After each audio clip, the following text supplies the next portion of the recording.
Hello, and welcome to English for Everyone, where we practice real-life American English. Today we're going to clear up some confusing vocabulary, so let's get started. Today we're talking about the verbs skin, scrape, and scratch, and the phrasal verb scratch up. So let's take a closer look. First, let's talk about the verbs skin and scrape. We can use both of them to describe this. He fell down and he skinned his knee. Or I can say he fell down and scraped his knee. I think skin is more common. I know what you're thinking. Skin, that's a noun. This is my skin. But it's also a verb, talking about this. If you fall down and scrape your knee, you can say you fell down and skinned your knee. Skin in the present, in the past, skinned. Scrape in the present, in the past, scraped. Example, he's crying because he fell down and skinned his knee. Or I can say, he's crying because he fell down and scraped his knee. Let's practice. Why is he crying? Did he fall down and skin his knee?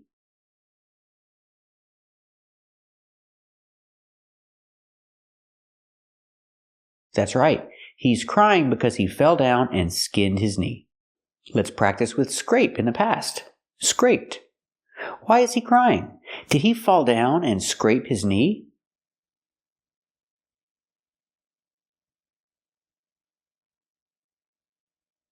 That's right.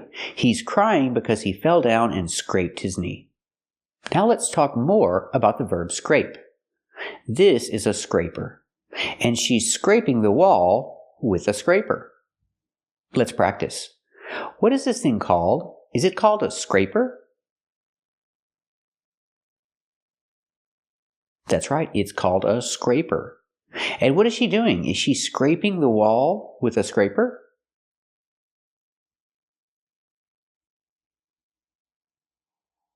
That's right, she's scraping the wall with a scraper.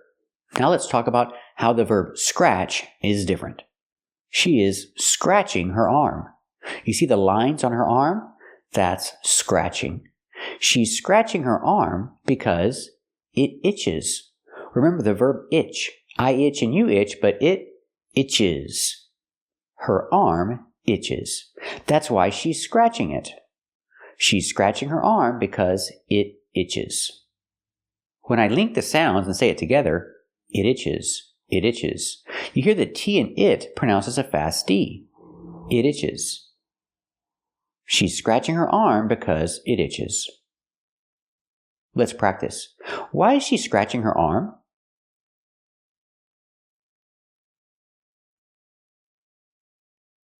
That's right, she's scratching her arm because it itches. Pronunciation. We hear she's scratching her. She's scratching her arm. Remember, her is not a stressed word, so we don't pronounce the H. You hear scratching her, scratching her. She's scratching her arm because it itches. And now look at her arm. Her arm is all scratched up. We use the phrasal verb scratch up when it's completely scratched. It's scratched all over. We say her arm is scratched up. Or I can express emphasis with all. Her arm is all scratched up. Because she scratched it a lot. Now her arm is all scratched up. Let's practice. Is her arm all scratched up? That's right, her arm is all scratched up. She needs to stop scratching it. Another example. The cat scratched her. Pronunciation, the cat scratched her. Not scratched her, but scratched her. Her is not a stressed word, so the H is silent. You hear scratched her. The cat scratched her. Or I can express the same idea in passive voice. She was scratched by the cat. She was scratched by the cat. Or I can say the cat scratched her. Let's practice. Did the cat scratch her? That's right, the cat scratched her.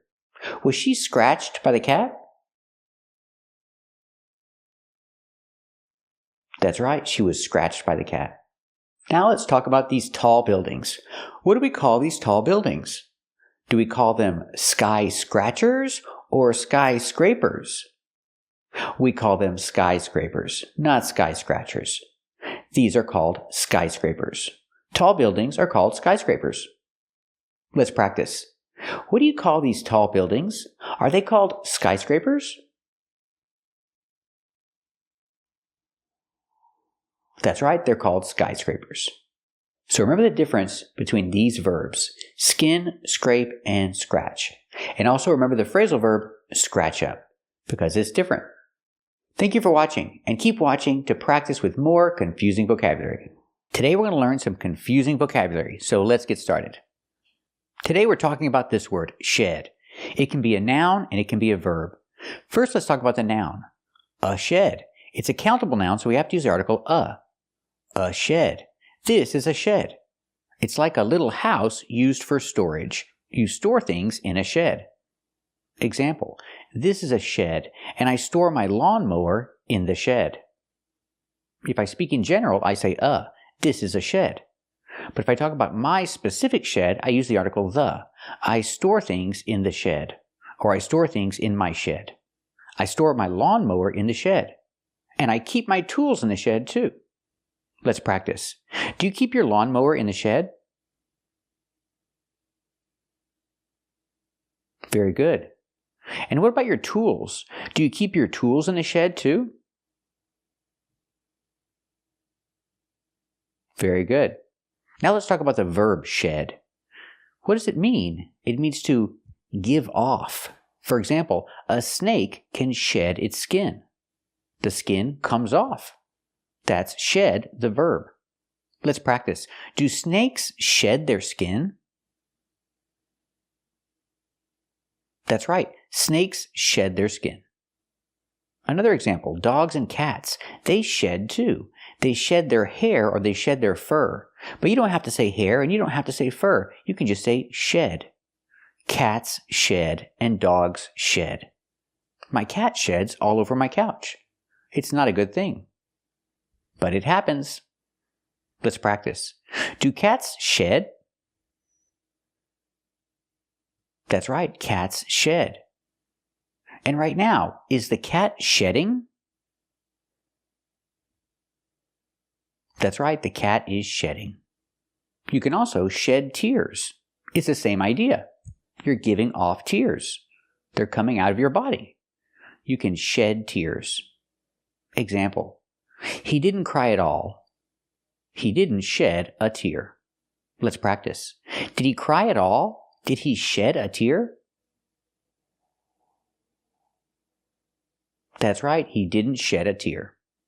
So remember, shed can be a noun and shed can be a verb. If it's a noun, it's countable, a shed, for storage. And the verb means to give off. And we can use it in different situations. Thank you for watching. And if you like this video, subscribe to our channel. And if you want to become a member, click the join button. And we'll see you next time.